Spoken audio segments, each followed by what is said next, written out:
the State of the City address will be given by our Mayor Josh Moran, whom I will introduce you in a while. But first we have a wonderful treat for you. Singing tonight are just some of the 120 third graders from Sierra Madre Elementary School.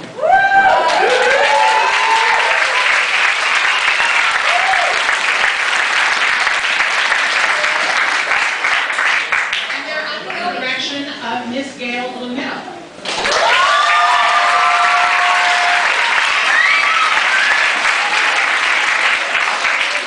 One of the core values of Sierra Madre School is to have a creative culture. These students are performing excerpts from their Spotlight Assembly, which is one of the ways Sierra Madre School lets all of the children develop their singing, acting, and dancing talents. Their principal is here. Where is she? There she is.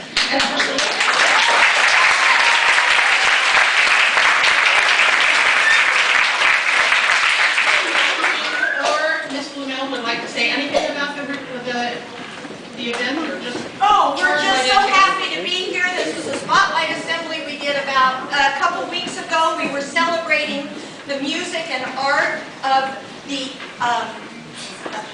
Impressionist period, and so I hope you enjoy it. Thank you for being here.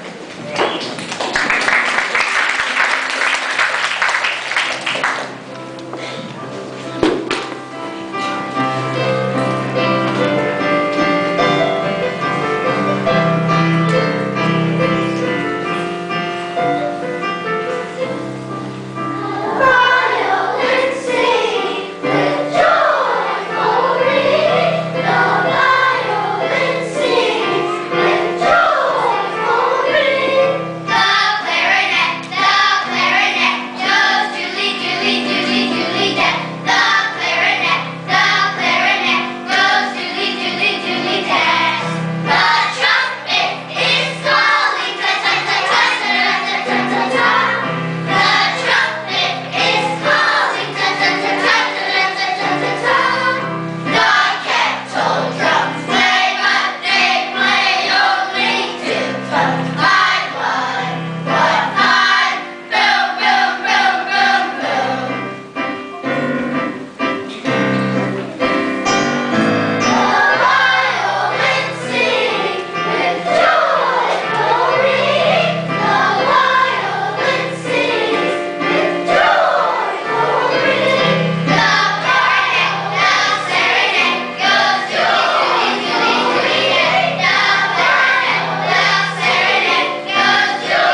usually our city clerk is here, Nancy Schoenberg, but Aaron's here this evening, and the city treasurer, Richard May, down here in front. And we want to thank the following sponsors for making this event possible: Southern California Edison, Athens Services, Lieber Cassidy Whitmore, San Gabriel Valley Municipal Water District, Jan's Towing, and West Coast Arborists. We also want to thank our local restaurants, Beantown, and the only place in town who provided the food for this evening's event.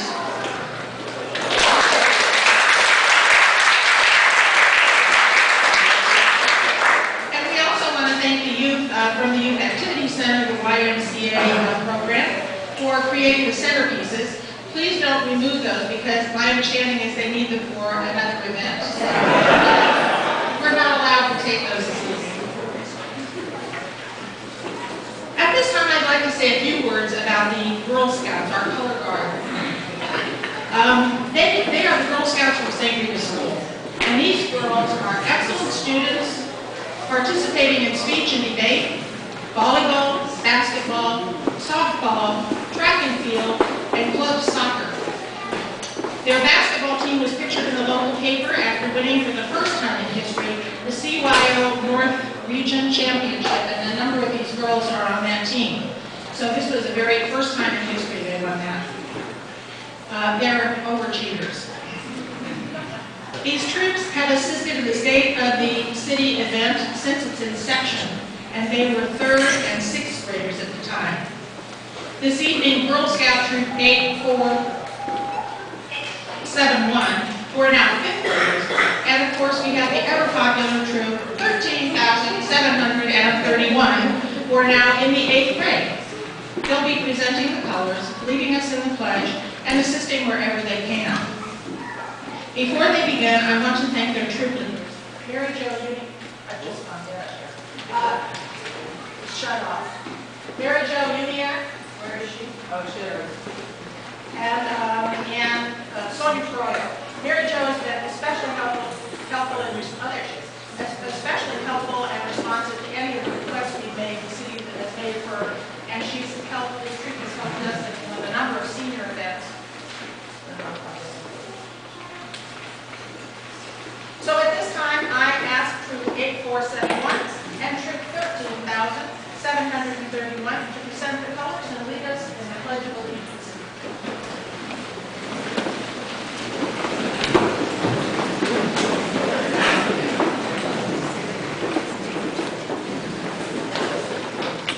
Audience, please stand.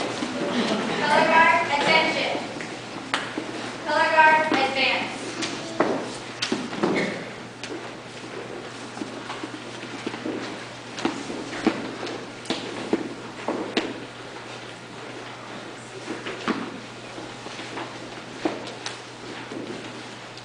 Color guard, coast the colors.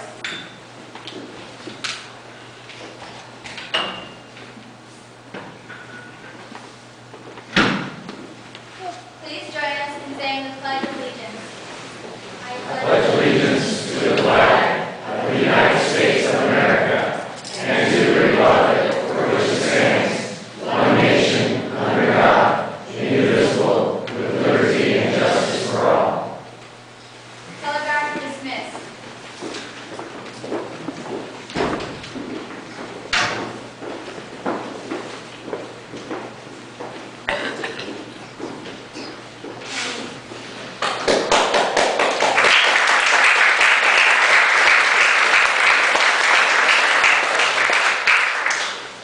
So we need new batteries.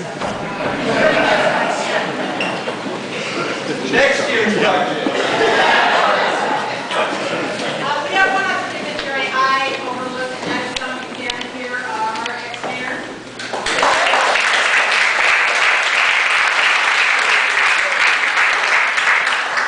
I think I've got it done now. So Josh Moran was elected to City Council in 2010 and was sworn in as mayor on April 24th, 2012. But it certainly was not his first involvement with the workings of the city.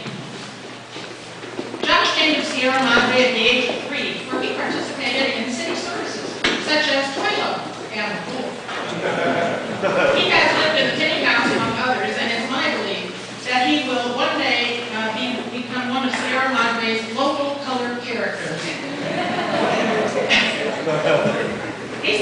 transparent person I have ever met, and then you have to be careful what you ask him, but because he will tell you. And he is remarkably sweet, despite his, at times, bristly exterior. He has served as a Sierra Madre Community Services Commissioner for 7 years, was a member of the Park Master Plan, Youth Master Plan, and Mount Wilson Trail Race Committee. Also served as application chairperson for the All America City Committee and chairman of the Youth Master Plan Scorecard. Mayor Moran has served as council liaison to the Planning Commission, Tree Advisory Commission, Foothill Workforce Investment Board, and is currently liaison to Community Services, the Volunteer Fire Department, LA County Sanitation, and the League of Cities. The mayor graduated from Claremont McKenna College with a Bachelor of Arts degree in Literature and Philosophy, and he spent more than 10 years as a teacher and dean at Flint Ridge Preparatory School, and is currently an executive with Urban Financial Group, working with major clients in the mortgage industry. Josh often tells me that being mayor is so much harder than being a council member. It's different and it's really, really hard. But not this year, not only has he been mayor and had a full-time job, but he also was engaged, married, started a family, is busy finding a new nest, and I just have to say I'm feeling like an underachiever. So ladies and gentlemen, it's my great pleasure to introduce our mayor, your mayor, Josh Moran.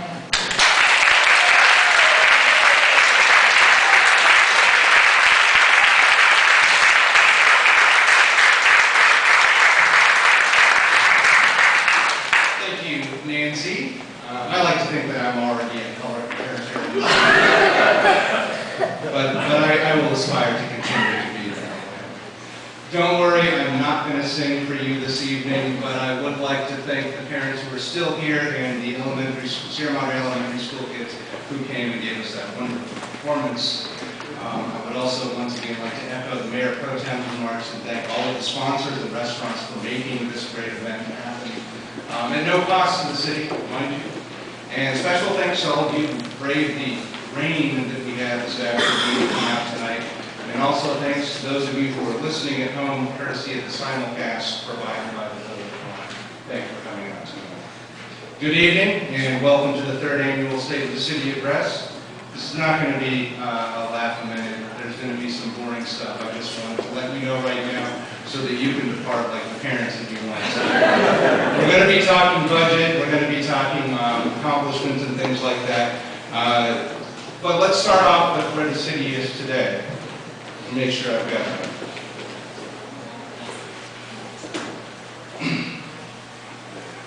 Tonight we're going to be talking about the city as it stands today, and I'm happy to report, just as John Buchanan was last year and Joe Moscow was 2 years ago, that the city has maintained a balanced budget for the last financial year.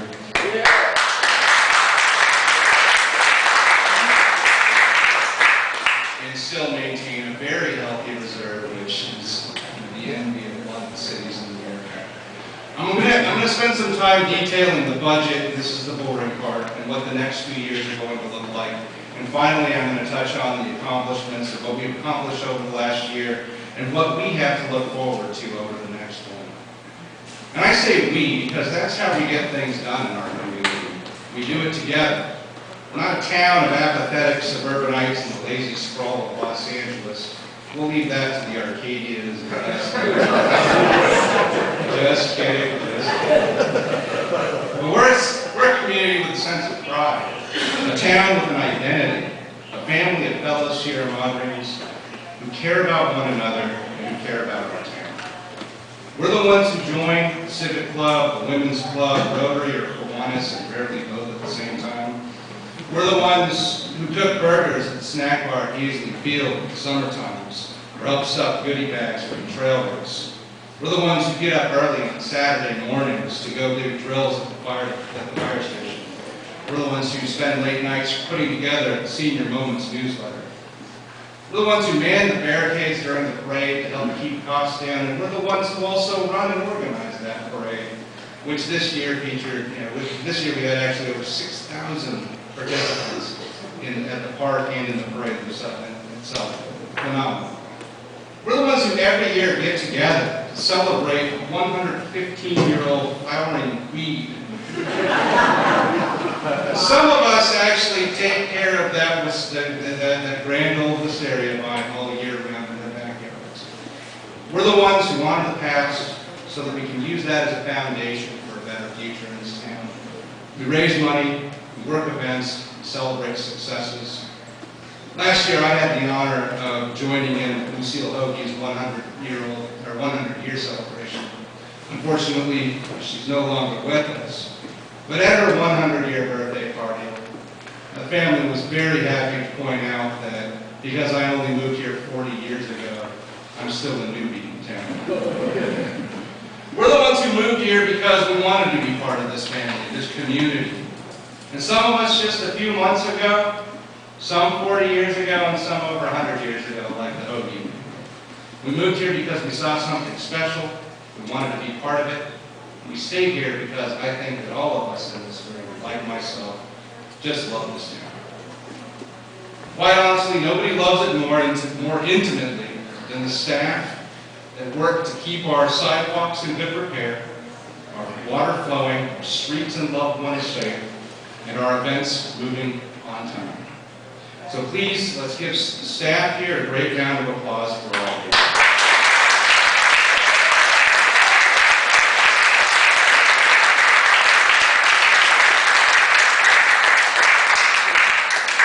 I would personally like to thank Elaine Aguilar, the city manager, her management team, Bruce Inman, who's here, Karen Schneider, I don't know where everybody's sitting, so I'm just going to read them out. Alyssa Weaver, Danny Castro, Carolyn Thomas, Chief Hydorf, and Chief Giannotti, whose hard work ensures that our town runs as smoothly as possible, and whose staff reports ensure that the rest of us on council don't have very much free time on the weekend. Speaking of which, I'd also like to thank the members of our council, Mayor Pro Tem Nancy Walsh, council members John Kaposha, John Harvedian, and Chris Kerber. Please give them a round of applause.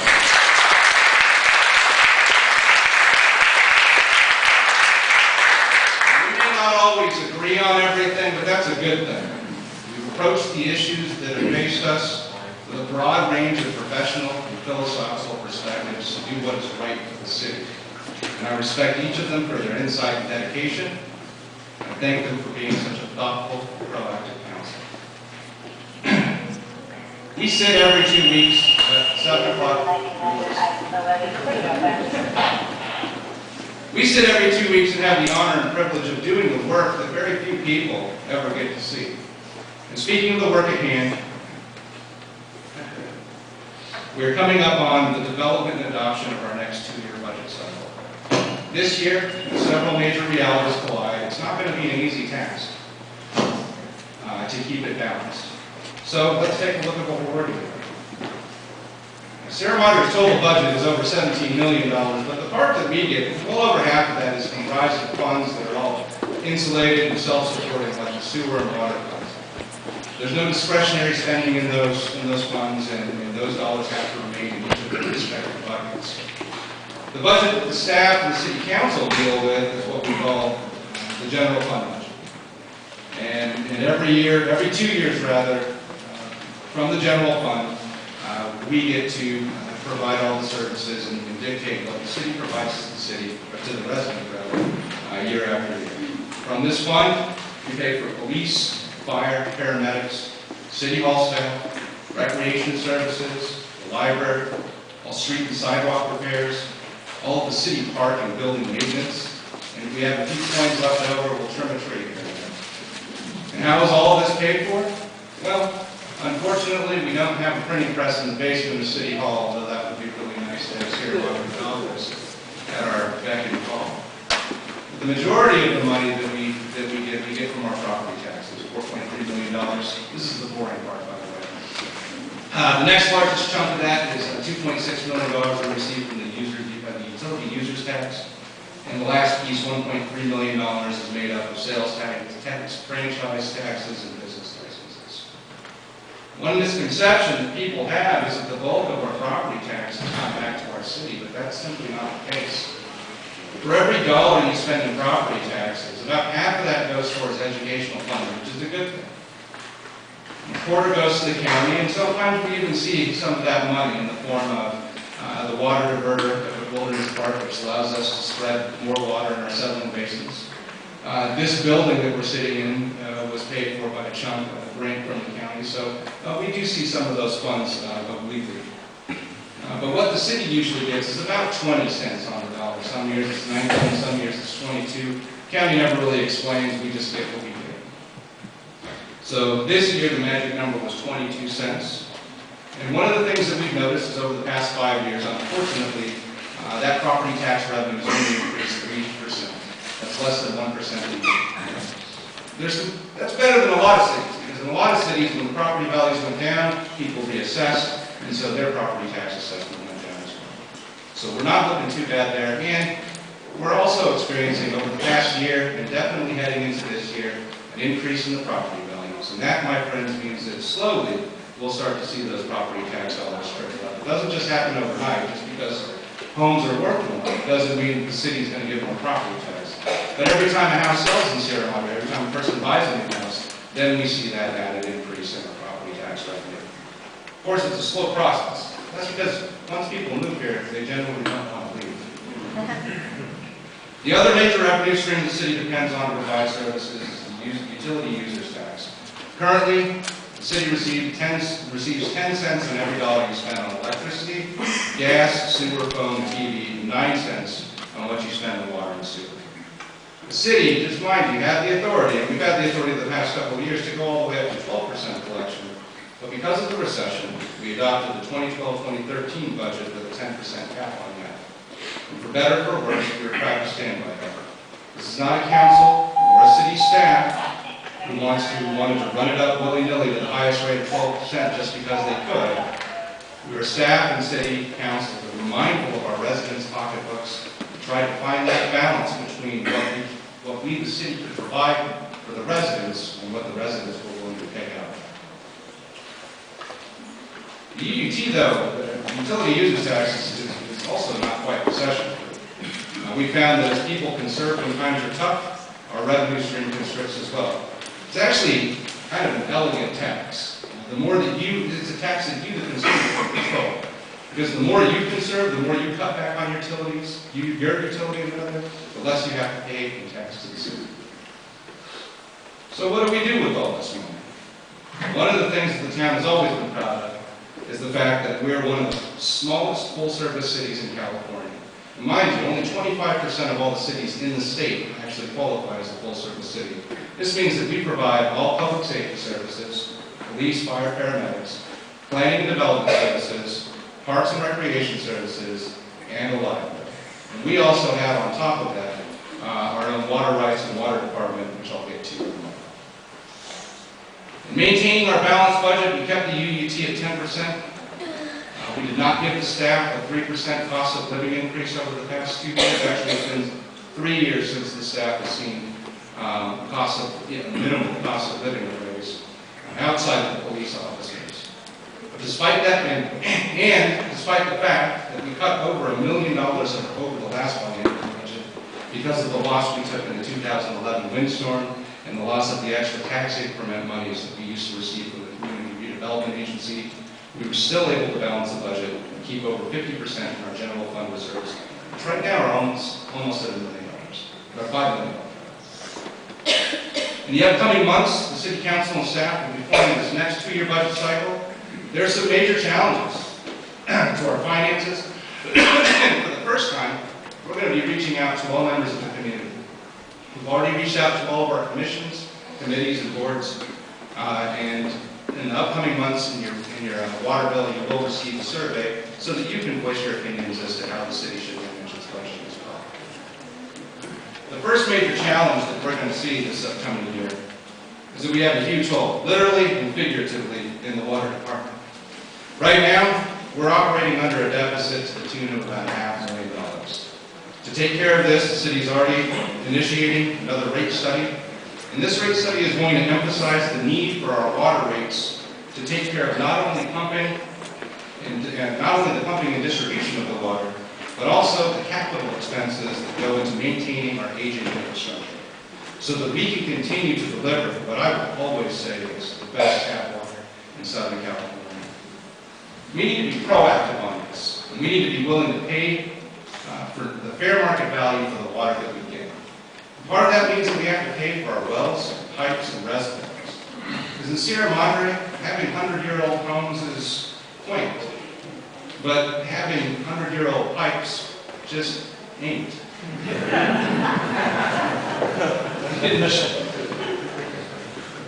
I was an English teacher. It was a misuse, an intentional misuse. In June, we will not only be adopting a 2-year budget, but we also always include 5-year projections as a measure of good financial planning. We've already trimmed the equivalent of 7 full-time staff members, and that doesn't count the positions that have remained frozen and unfilled for the past 3 years. We are at a point where expenditure reductions truly equal reductions in service. And therefore, it is our job, this council's job, to find that balance between maintaining the services that the residents of this town have grown to expect the city to provide for them with the revenue streams that the city has available. What makes this difficult is the simple economics of it all. Our revenue streams have remained relatively flat over the past few years, whereas the cost of things continues to rise. If you recall, I just said the property tax revenue has only gone up 3% in 5 years. Well, 5 years ago, a gallon of gas cost $2.78. 10 years ago, I'm not even going to go that far. I remember, when gas was well under $1. There's probably people here remember when it was 50 cents, 40 cents. Some of us remember that when we didn't even have gas, we had hay to get to work. But I'll tell you, the average cost in America last year was $3.67 per gallon of gas. That's almost a 30% increase, 32% increase. Fortunately, that doesn't mean that everything is around 32%. When we look at our revenue streams holding at about 1% increase, the costs of running the city and all of the goods that we need and services that we have to import and electricity that we have to use to pump the water, those things have all gone up 2 to 5%. So you can see there's this incredible imbalance here. Okay. And what makes it even more difficult is we can't just turn around and say, well, it costs us more to pump water out of the ground, so we're just going to raise your water rates. We can't just say, well, it costs us more to provide police and fire services, so we're going to increase your property taxes.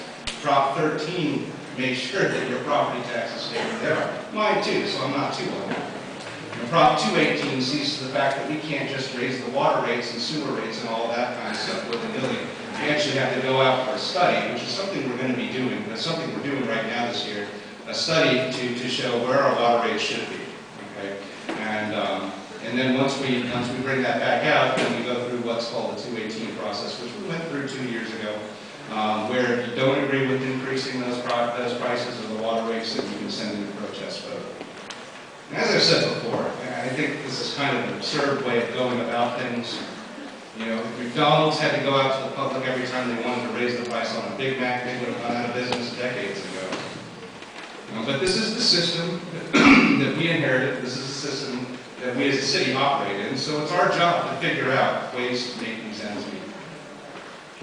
Which leads us to the realities of our upcoming budget. And those of you who are going to be participating in this and giving your opinions, thank you very much, Scott. One of the things that we're looking at right now is in 2014, we have a projected $300,000. Everything remains consistent. The revenue streams remain consistent, and we continue to provide the level of service that we're providing. We're looking at a $300,000 deficit in 2014, and an even worse $400,000 deficit in 2015. So we as a council, with input from you, the community, have to find that balance, have to figure out how to balance this upcoming budget. As I said before, every significant reduction in what we spend as a city most likely means a reduction in services that the city provides to the community. Staff, as always, is nimble and creative. They've been that way in the past. And somehow I know that Elaine and her mind will figure out a way to make those skills like that. But what makes it an even more difficult task, and this is the uncertainty that we're looking at, if we do not pass a utility tax next year, I'm not saying that we should or shouldn't. I'm going to tell you, if we do not pass a utility tax or extend the 10% that we have right now, we're looking at a $1.1 billion budget deficit in 2016 and a $1.7 billion deficit in 2017. When we look at what that general fund budget pays for, how do we carve that out? I believe that this is a town that steps up to the plate. I believe that this is a town that pays their fair share. I believe that this will be the case next year when the utility tax is placed on the ballot again. I realize that the last election, the extension was voted down, and that's fine. I've spoken with many residents who voted that way because they wanted to step back and take a look how the economy was going to progress over the next year or so. They wanted to gauge what the share of the utility tax should be. And I do not discount that rationale. But I also know that 5 years ago, in 2008, well over 60% of the voters voted it in with a 12%. And I also know that when we take a look at it, this year, because we will be discussing this in upcoming council meetings, we will be very mindful of the balance between what we ask of you, the community, the residents to pay, and what we're able to provide in services to you. One of the things that I want you to keep in mind for a moment is it's very easy to sit back and say, oh, the government's taking all my money, the government's taking all my money. But when we talk about a tax like that comes directly back to Sierra Madre, we are not talking about some bloated city government with layers of unnecessary bureaucracy building bridges to nowhere. We're talking about a mean, overperforming group of employees who, despite being underpaid by 10 to 40% of what they could be making in neighboring cities, and despite taking no raises in the last 3 years, we're still able to accomplish much. So the boring part of the budget is done. Today, right now, I want to move into what are the accomplishments? What did we get done? In the library, maintained over 11,000 registered borrowers. That's almost as if every single person, infant, man, woman, child, senior, nephews, whatever, in town has a library card. Obviously, there are other residents who participate in that. They've got 105,000 books in circulation, over 13,000 computer sessions logged this last year, 2,700 participants in their children's activities, and 900 participants in their adult programs. In community services, we had over 3,000 participants in the recreation classes, 2,000 audience members in the summer concerts in the park, and I swear, it seems like all 2,000 of them were there for Elvis, as they are every year. We had 6,000 4th of July participants. That's more than half of the city. And over 9,000 senior lunches provided at the park house to our seniors. In public works, 12,000 square feet of sidewalks, curbs, and gutters were prepared, and almost 160,000 feet of sewers cleaned. I don't know if you want to do that. I certainly don't, but I thank them for doing it. 2,000 square feet of potholes are fixed. And get this, the water department pumped almost 1 billion gallons of water last year. To put that in perspective, we could fill the Rose Bowl over 11 times with the amount of water that was pumped and used in our city. Finally, public safety. The police responded to over 14,000 calls for service. And their response time, and this is one of the things to keep in mind, response time for all priority 1 calls is less than 3 minutes, and less than 4 minutes for priority 2 calls, and less than 5 minutes for all calls after that. And for fire and paramedics, almost 900 calls of service with a response time of under 4 minutes. There were 686 medical calls, and believe me, those residents were happy to have our paramedics. And 27 responses to fires. One of those was my house. Just about this time last year. And even though we have a volunteer fire department, they were at my house in less than 2 minutes, and had the fire extinguished before it could reach the interior in less than 5 minutes. And for that, I thank you.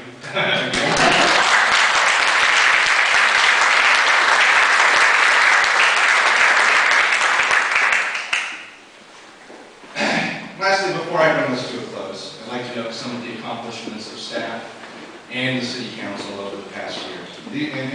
Not only City Council, but on all of our commissions, City Council, boards, and staff. This past year, using our volunteer general plan steering committee, we are now very close to finalizing the verbiage on that general plan, which will provide the vision for the next 15 years of our town's evolution. We've implemented software for a more robust online service so that you can now pay your water bill, parking citations, because I know we all love those, overnight parking passes, agenda packets and reports can be taken online, as well as enhancing distribution of information through the library's website and our city's Facebook page. We've received grant funds for a tree master plan to make sure that we remain a Tree City, USA, and that we are planting the right trees in the parkway so that we don't end up with those ever so unpleasant sidewalk ruts that look kind of like the Grand Canyon caused by roots. Furthermore, we applied for and were awarded grant funds to replace public trees lost in the 2011 windstorm. To keep our 2012-2013 budget balanced, staff management designed and implemented a reorganization for an annual savings to the city of $250,000. Through a partnership with Waterworks, a private company, we were able to avoid having to shut the pool down, and furthermore, to keep it open year-round. Through careful budgeting, we were able to hire on 3 full-time fire captains, getting us that much closer to receiving automatic aid from the other departments in the area. Through the work of the Planning Commission and the efforts of the owners of historic homes, we now have a policy to receive new Mills Act applications, as well as maintaining the current ones that we have. Using the Buxton Marketing Report, Council Subcommittee has met with local businesses, providing them with data to help them improve their sales. Staff has also sent proposals to other businesses identified by the report to be a good match for our community, and we will see how those efforts help to keep our downtown bustling and vibrant. And for the first time in 10 years, we have a comprehensive, mutually agreed upon MOU, or Agreement with the Police Officers Association, ensuring the continued work of our tireless and brave officers in keeping our town a safe place that it is.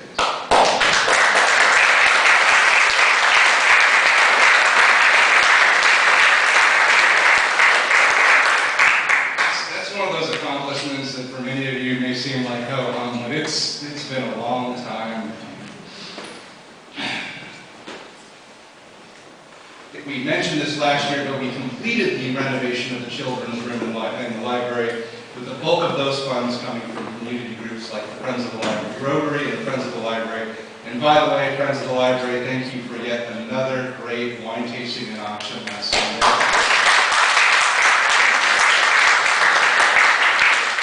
Using our CDBG funds, we retrofitted the entryways of City Hall and the police departments with automatic doors, so now we are ADA compliant.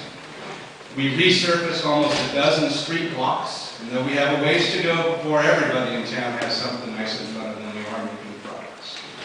And lastly, over the span of almost a dozen planning commission and city council meetings, the Kensington Assisted Living Facility concept morphed into a project that went in front of the voters, who overwhelmingly approved an amendment to Measure B, allowing the project to proceed.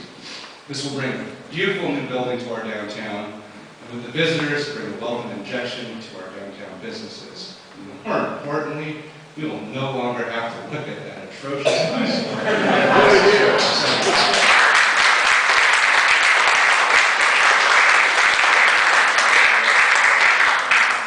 Some projects that we're going to be looking forward to this year. One is we've implemented measures and will continue to implement measures, and we've pledged funds to help replenish the East Raymond Basin, which is the area right underneath our feet where we pull all of our water from. This is where we get about 90% of our water. The other 10 to 15% comes directly out of some tunnels in the hill, but this is a good thing. We will be rebuilding well 3, and replacing our chlorine analyzer down at the City Yard pumping station, and we've commenced connection to the Metropolitan Water District's pipeline, and we'll have that done by summer. Mind you, the pipe they're connecting to is 9 feet in diameter, and this is a massive pipe and a massive project. And I'd like to extend our thanks to the residents of Grandview, Acacia, Camillo, Foothill, anyone else affected for the duration of this construction, because they're going to put up with the nuisance of street closures and periods of 24-hour construction so that we, the entire town, can benefit from the connections to the Metropolitan water supply in case we ever need it. It's a project that much like the MOU, it's long. We are reaching out to the community for your ideas. regarding the short-term and long-term goals of our water enterprise, as well as your ideas concerning the upcoming 2-year budget. John Kaposh and I will be leading a public meeting regarding water Saturday, March 9th at 10 o'clock. We initially said the council chambers, but we're going to see if we can't get it in here. Possibly there's a less formal way, and we've got actual whiteboards that we can use. So we'll let you know where that's going to take place. If you are interested in being part of that study and part of that discussion, please email any of us on council, and we'll make sure that the city manager relays you the information. We're going to be replacing the cardiac defibrillators. So those of you who have to be defibbed next year, will do so in style. Business owners will be able to take care of their licensing online. And as far as infrastructure improvements, those of you living on the streets on the screen will be happy. For the rest of you, I'll read some of them. Oak Meadow, portions of Old Range Road, portions of Pleasant Hill Lane, portions of South Sunnyside, portions of West Sierra Madre Boulevard, portions of Acacia, portions of Grove, portions of Goldman, and possibly Elm and North Auburn. Okay, good. For the rest of you, we know that there are bad streets in town. And you may live on one of them. And you may look at one of these streets and say, that street's 50 times better than mine. And you don't see yours on the list. And that's not because the city doesn't like you. Most of them. That's because underneath the surface, we have some very old pipes. It doesn't make any sense to put a new shiny street on top of an old pipe that later on, and then have it be dug up the next year and patched over because of a leaker. So we are working. Bruce Inman has a detailed map of all of the different water mains that we have going through the city that need replacing, as well as all of the streets and their grades. Some of them are very poor grades. But as I said before, once we initiate this new water study, and if we can actually generate some more revenue to put into that infrastructure, then we can start resurfacing the streets that badly need it. And this, my friends, is why it's so important for you to understand how interconnected all of the aspects of our budget is.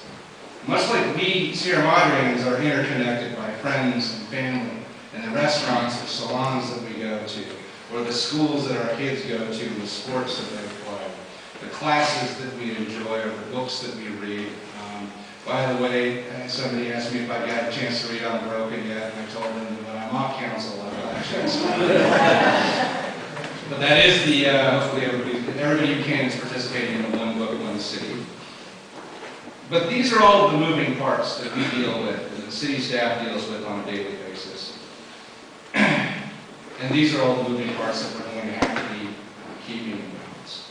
In closing, I'd just like to say that it's been an honor to serve these past 10 months as your mayor. And I look forward to the upcoming discussions where our able city staff and our thoughtful city council try to find that balance for this beloved city of Sierra Madre. Good night.